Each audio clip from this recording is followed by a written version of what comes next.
Assalamu alaikum. The Athan is announcing the prayer has begun. The Iqama is announcement calling the people to begin the prayer. Specific words that the prayer is now about to start. So the first one, the Athan, is for announcing that the time of prayer has started. The Iqama is the actual congregation or the individual who's about to begin the prayer. It was prescribed in the first year of Hijrah according to the hadith of Abdullah ibn Zayd, who said the Prophet ﷺ instructed the people to make a clapper so it could be beaten to announce or summon the people to prayer. He says that he saw a man in a vision in a dream, and he said to him, "Would you sell me your clapper?" And the man said, "What are you going to do with it?" And he said, "I'm going to summon the people for prayer." And the man said, "Should I show you something that is better?"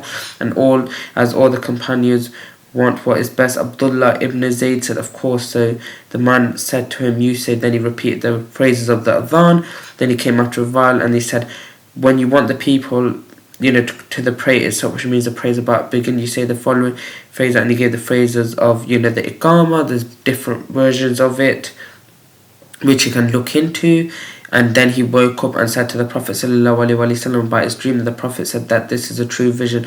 Go and teach it to Bilal so that he would call the people to prayer, because he's got a beautiful and softer voice than yours. So he taught it to Bilal, and Bilal gave the Adhan. Umar heard the Adhan and came rushing out of his home to the Prophet ﷺ, and he said to him, "By Allah, I saw the dream, O Prophet of Allah, and in the dream I was also taught the same Adhan."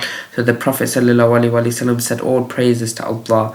This is how a dream that was a true vision became the announcement for prayer all over the world, where you would not find a single area, a single place on earth that the Adhan is not being called. The virtues of the Adhan is to announce that this village, this town, this city is inhabited by Muslims.